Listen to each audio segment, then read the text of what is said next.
Run! Really? It's not safe out there. There's a saber-toothed tiger lurking around. You better be careful. What are you doing? Don't peek. Okay, just one little peek. How's this possible, you ask? That's because you're in virtual reality, of course. These cool but very dangerous-looking big cats were alive during the last ice age. What if they decided to show up at your doorstep out of nowhere?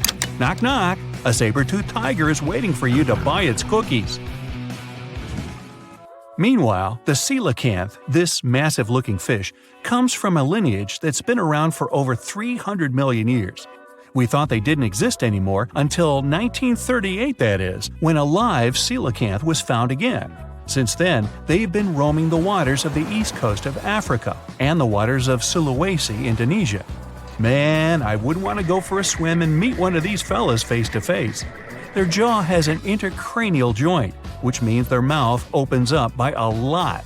This is so they can eat large prey, like me. Not good. They're huge, too.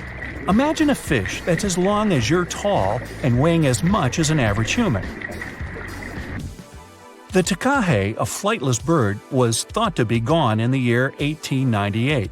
They're very cute, small and multicolored, usually not taller than your knee. But picture this. You're out for a hike in the Murchison Mountains. Looking around, you spot the bird you thought was extinct. But there they are, as happy as ever, surviving and chilling. Whole colonies of takahes was indeed found just 50 years after they were pronounced extinct. Good job, tiny little birds. A singing dog. Ever heard of those? Riley does sing sometimes when he's bored or hungry, but these are real performers. New Guinea singing dogs. They've been only recently discovered again in the wild for the first time in 50 years. Still, they were never completely extinct to begin with. New Guineans made sure they were safe next to them. But in the wild? Very rare and hard to catch a sight of. Look, there goes one. The New Guinea singing dogs are called so because of their famous high-pitched singing. They sometimes sing together, too. A dog choir of sorts, where they all howl together. I bet they sing better than I do in the shower. Not going far from this area, we have bats, but these ones are sort of different. You see, their ears are enormous. I guess that's why they're called the New Guinea big-eared bats. Clever. The species was found again when one of them was accidentally caught in a bat trap. Until then, I guess they were playing hide-and-seek with us, because up till 1890, they had been thought to be gone.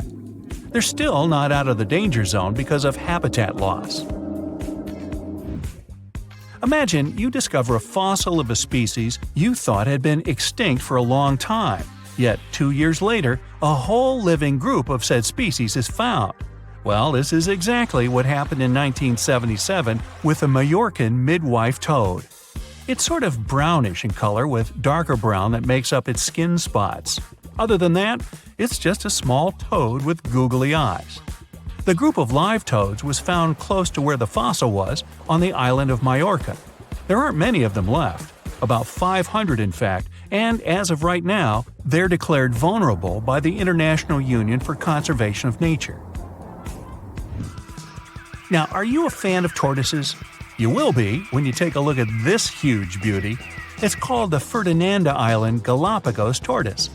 It hasn't been seen since 1906, but on February 17, 2019, we were finally able to look at one of these beautiful creatures. It's probably out there with a few of its mates right now, but they also don't allow themselves to be seen. We only know they exist because there's a few tracks and scents. With yet another frog, we have the horned marsupial frog. They're out and about in Ecuador, in the Chocó forest to be more specific. They're called this way because of their distinctive horns directly on top of their eyes. You know the pouch kangaroos use to carry their offspring? Well, the female horned marsupial frog also has that, except it's on the back, so it acts as sort of a backpack. They develop their embryos there, and when they're ready to come out, they hatch as complete infants, unlike regular frogs where they start out as tadpoles. One more toad, the starry night toad or harlequin toad. They're black and covered with loads of white spots all over them. Lost for 30 years, it was discovered back in 2019. Picture them as big bodyguards, water bodyguards to be exact. Oh, that's a very big toad on your screen. Well, for the Arhuaco people, that's exactly what they are, guardians of water. They also have their own name for them, Guna. Sounds like a cheese.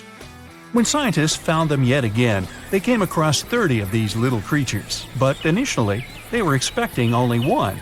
Well, what a nice surprise. Here's a tiger for you, although it doesn't quite look like your typical tiger. It's called the Tasmanian tiger, and it seemingly disappeared since 1936. But then, out of nowhere, people started seeing them out there in the wild just 5 years ago in 2016. They sort of resemble dogs more than tigers, or a fox maybe. Just take a look at its muzzle. Maybe even a mix of both. Then, a few others started popping up too. And if you happen to think you're seeing one right in front of you, but you're not quite sure, check if they've got stripes on their back.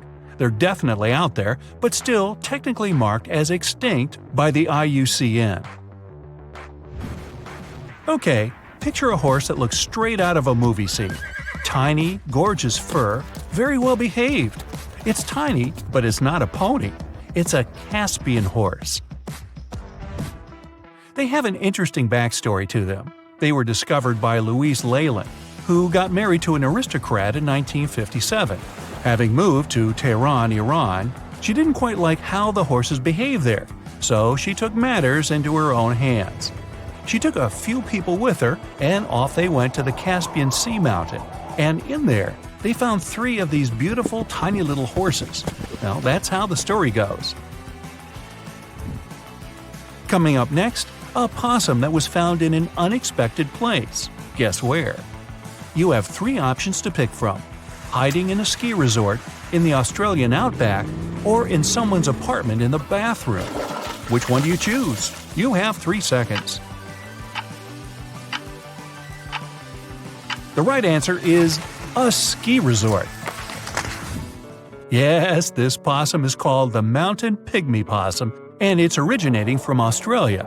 So far, there are 3 different living populations of this tiny possum, but it was believed to be extinct until just 1966.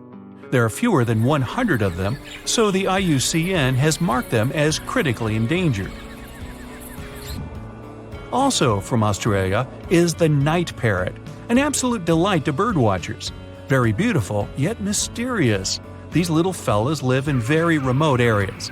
You can probably count on the fingers of your hand how many times these birds have been seen since they were found again in 1979. That's how rare they are. Have you ever seen a pygmy tarsier? Neither have I. It was only in 2008 that 3 of them were caught. Scientists don't really want to lose track of their movements again, so what they did was gift them with tiny little collars. This way they can live their life as happy as ever and will know they're safe. The last one I want to tell you about is the tree lobster, but as the name might mistakenly tell you, they're not really lobsters. They're just big black bugs with huge legs. Their extinction story is a sad one. In 1920, a cargo ship got stuck on Lord Howe Island, and it had rats aboard. These rats fled the ship and ran straight to land.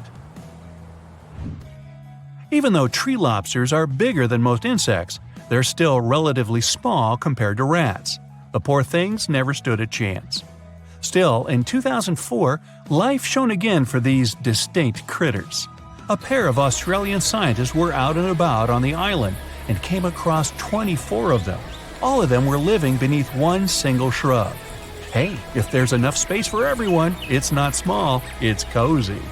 Bottom line, it's better to be distinct than extinct. Don't you agree? Well, a biotech company called Colossal just announced something wild. They say they've brought back a direwolf from extinction. But did they really? What they've really done is way stranger, and maybe even more important. Their team has just created a brand new predator. Not a clone, not a revival, but a new species. These cute cubs are built from gene-edited wolves, shaped by ancient DNA, and born through cutting-edge biotech. So wait, are the Jurassic Park horrors coming for us? Well, let's see. Now, direwolf was the massive muscular predator that roamed North America thousands of years ago. Most people think these were just some sort of bigger gray wolves, but don't be tricked by appearances and the name. In 2021, a landmark study came out. A team of researchers in major institutions studied actual direwolf DNA and discovered something shocking. These guys weren't just big gray wolves, not even close. They were separate animals. Genetically, direwolves split off from wolves roughly 6 million years ago. Just to put that in perspective, humans and chimps split about 6 to 7 million years ago. So direwolves and gray wolves are as different from each other as we are from chimpanzees. They look similar because of the so-called convergent evolution, when two species evolve similar traits because they live in similar environments. Think of sharks and dolphins, both streamlined, both predators, both ocean hunters, but different animals, and dolphins are way cuter. So Colossal said that they revived this animal, a dramatic and bold claim. But it's not quite true. In reality, they genetically engineered a new kind of wolf. It's not a direwolf, it's not even a known species. It's a synthetic animal, one that's never existed before. And this is a massive deal, both incredible and terrifying.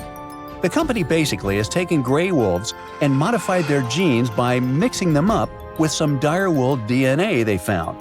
Which is kind of wild, because, as we said, these two animals aren't really relatives, they're completely different species. The Colossal company kind of ignored that, though. They say the gray wolf is the closest living relative to a direwolf, and that the data proves it. But what data? They haven't shown it so far, it's just a claim. Why are they even calling this a direwolf? Well, they're saying their cubs are close enough to a direwolf and maybe fill the same role in an ecosystem. Basically, if it behaves like a direwolf, walks like a direwolf, and preys like a direwolf, doesn't that count? Sounds kinda dire to me. Well, if we're being honest with words, then not really.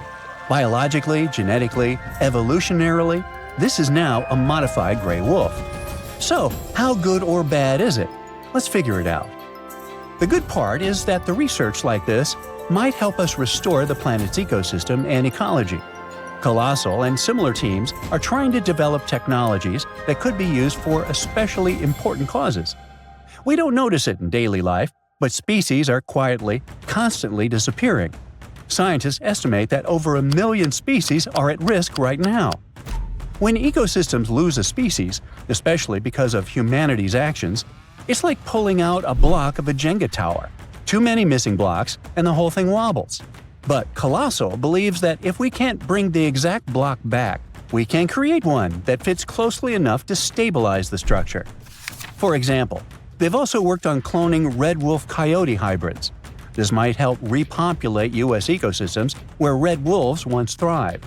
All the tools these scientists invented might even help with currently endangered species. Another genuinely mind-blowing part is that scientists working with Colossal found real, usable DNA from direwolves. That alone is a massive achievement. We do have direwolf fossils, tons of them from the La Brea tar pits. Hey, don't stick your toe in there. But those fossils are soaked in tar. Because of that, their DNA is usually ruined. But the team managed to find some direwolf bones that are over 12,000 years old. These specimens gave researchers enough material to begin building a direwolf genome. Not a full one, but a basic blueprint. Even if we ignore the wild new species part, this achievement is still huge because it'll help us study the extinct direwolves in more detail. We might now learn more about this animal than we ever did before. It's literally molecular archaeology. Now, all this is great, up to a point. The controversial part is, of course, the Jurassic Park one. We're not just preserving species anymore. We're starting to pull some shenanigans with them. Of course, this immediately raised tons of concerns. Both regular people and scientists are now debating heavily about this and show a lot of skepticism. Another problem is that actual ecosystems are way more complex than Jenga puzzle pieces. They're full of moving parts, millions of them, all adjusting to each other constantly. So, if you throw a new type of wolf into the mix, it won't react exactly the way a direwolf once did. The times have changed, the ecosystem has changed, De-extinction happened, nature adjusted, and throwing these cubs into the wild now might be even more destabilizing. That's why these new wolves aren't being released into the wild. They won't be hunting bison or roaming ancient grasslands. That world is long gone. Their prey is gone. Their ecosystem is gone. Instead, they'll stay to live in the lab.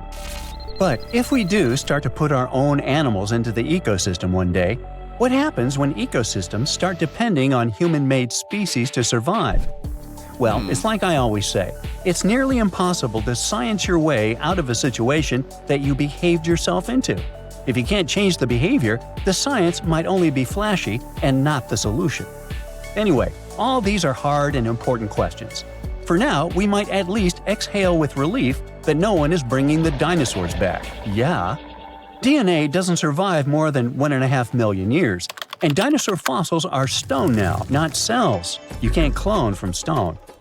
But what about animals that vanished more recently?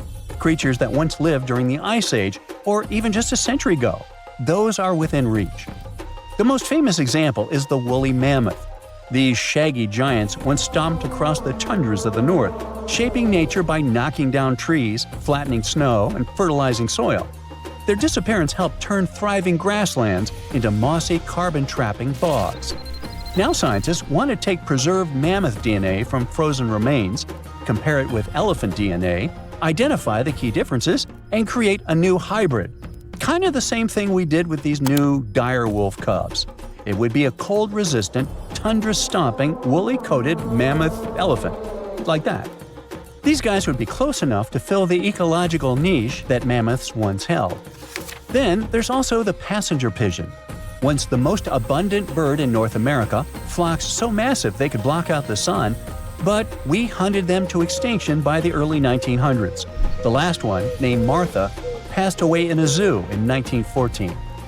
But we have her DNA preserved in museum samples. And today, using AI and genomics, scientists are working to recreate a living bird that behaves like a passenger pigeon.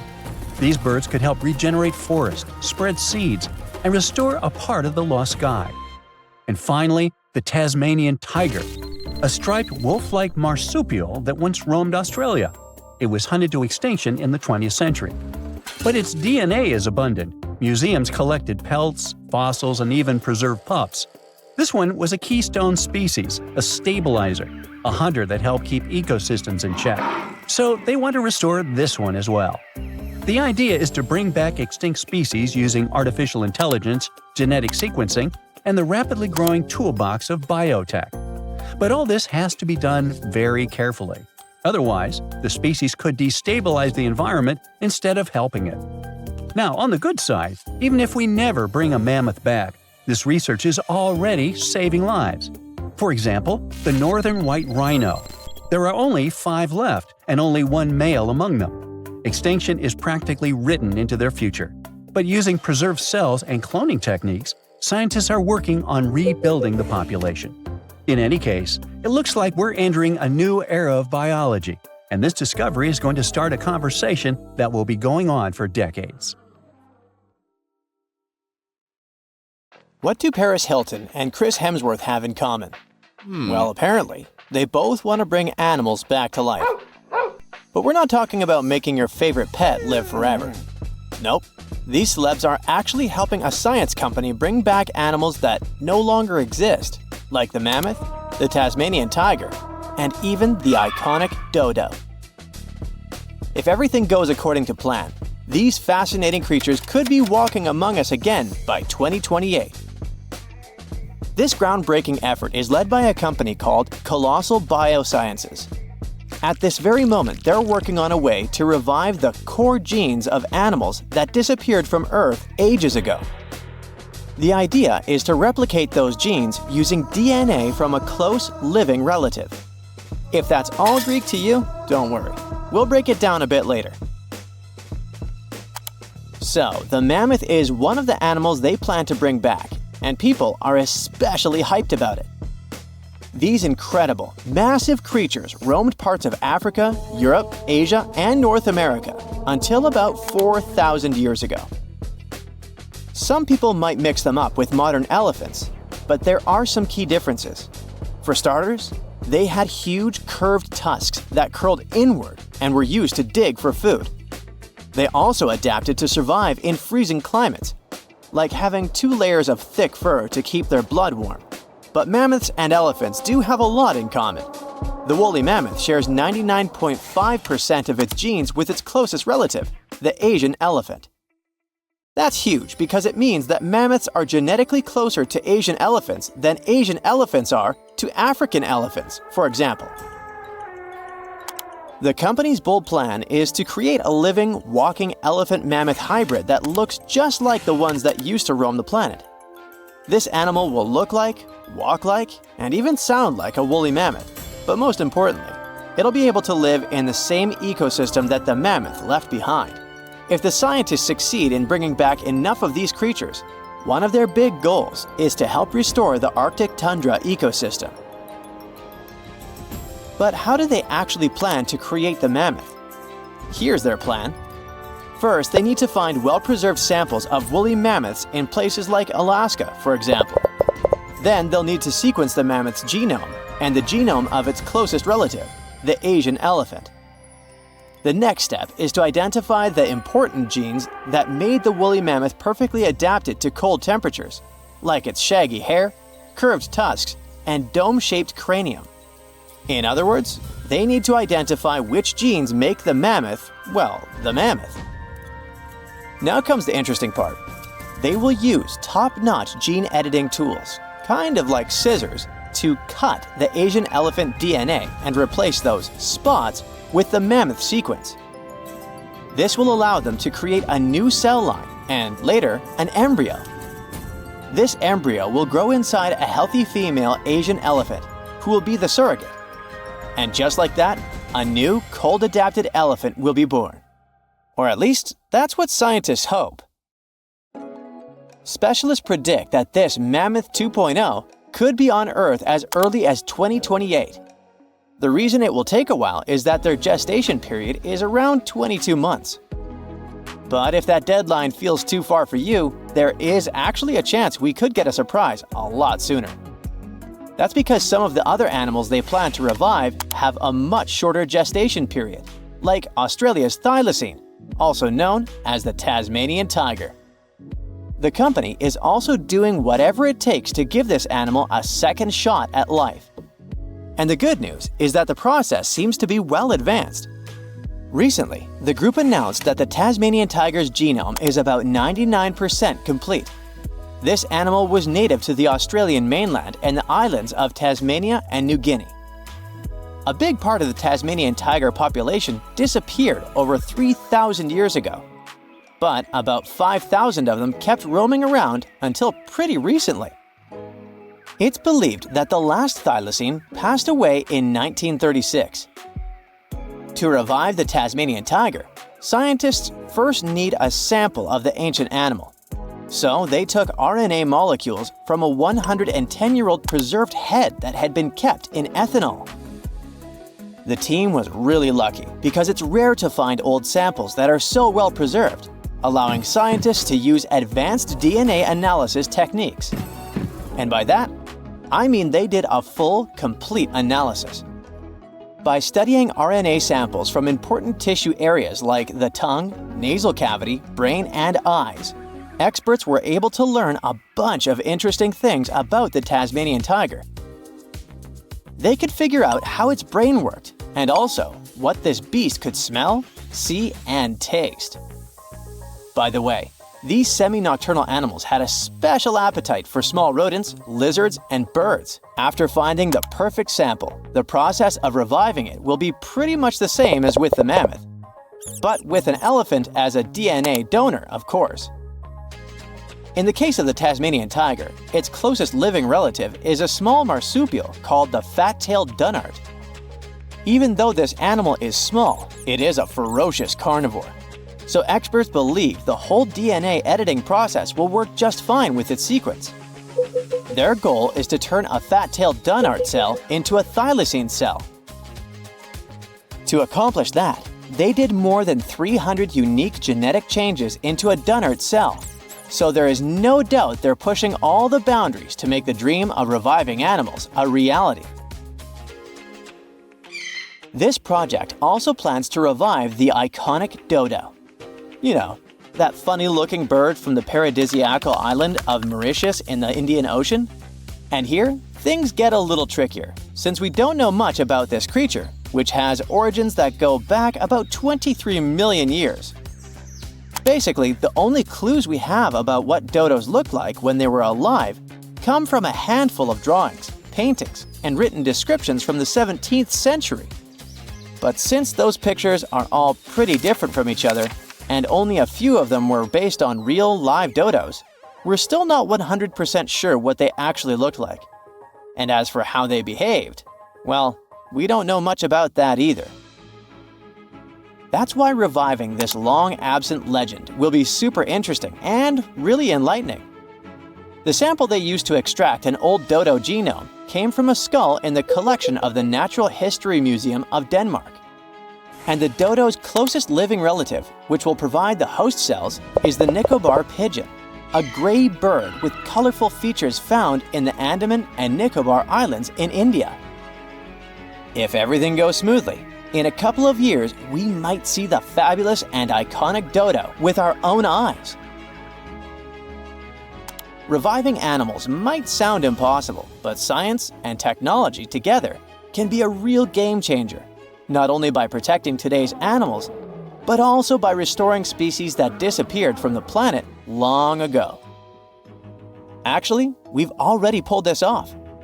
A wild goat called the bucardo, also known as the Pyrenean ibex, went extinct in the year 2000, but 3 years later, scientists managed to bring it back to life, using a method pretty similar to what we've talked about in this video.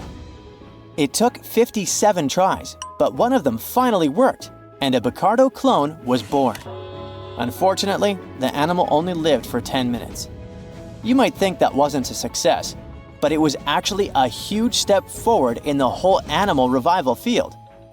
Now, specialists can only hope the project to bring back the dodo, the mammoth, and the Tasmanian tiger go a bit better.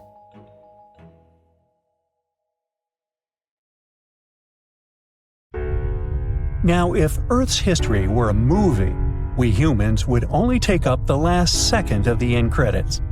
Our planet has been around for about 4.6 billion years, but our human story began about 300,000 years ago in Africa. Now, our ancestors had some wild adventures in nature. They could have run into creatures so big they'd make today's elephants look like puppies. The woolly mammoth is a pretty famous animal, sure. His cousin, though, the Colombian mammoth, not so much. This giant used to roam places from Canada all the way down to Mexico. Unlike the furrier woolly mammoths, which hung out in colder places, these animals had shorter hair, resembling huge elephants. They also had incredibly large tusks, like 12 feet worth of spiraling sturdy tusks. And they weren't just for show, they came in handy when facing predators. That includes our ancestors. If you think about sloths these days, you're picturing these adorably slow creatures. They couldn't possibly be in your list of most dangerous animals. Well, their grandparents might have. For starters, we call them ground sloths, and they vary a lot in size. Some were as big as rhinos, and others, like the Megatherium, were as colossal as elephants. Imagine seeing a 20-foot-long sloth which doesn't mind chewing on some meat every now and then, at least in theory. Ever heard of Bigfoot? Well, our next animal kind of looks like him, but is a distant cousin to orangutans. Meet Gigantopithecus, the largest primate to ever call our planet its home. Standing tall at 10 feet and weighing more than 600 pounds, these animals were amazing to look at in real life. Unlike Bigfoot, they weren't constantly hiding. In fact, it's believed they were peaceful and gentle creatures. Sadly, they faded away about 100,000 years ago, mainly because their food sources slowly became unavailable. Those lush, fruity forests they called home eventually turned into dry grasslands. Next on our list is the cave hyena. Weighing a chunky 250 pounds and standing 3 feet tall, these beasts were as long as a grown-up lying down. What's even more interesting about these creatures is that they love hanging out in groups. A pack could be as big as 30 of these animals, which meant they could easily take on even the biggest, heaviest mastodons. Our ancient families would have needed to stay alert around these hungry specimens. Sadly for these hyenas about 20,000 years ago, their numbers started going down. Soon enough, they completely disappeared from the planet. Quick pop quiz. What's called a tiger but isn't really one? It's the saber-toothed tiger. I mean, sure, they belong to the feline family, but they aren't technically tigers. First appearing around 42 million years ago, in July I think, many of their kind were gone before we even showed up. However, early Americans might have bumped into a couple of specimens from this group. If that really happened, it would have been quite the encounter. Think of the biggest wild lion today or the hefty Siberian tiger. These big cats also had some incredible features hidden in their fur. They were good at sneaking around, hiding, and pouncing on mammoths bigger than themselves. Their bite wasn't that strong, but they could open their jaws wide, like twice as much as a lion. And although their teeth were a bit on the weak side, they had buff forearms to pin down their dinner, giving those big fangs a purpose. Not the kind of kitty you'd want to play with. Dire wolves made their debut about 250,000 years ago. They were like the gray wolves we know today, but a lot stronger.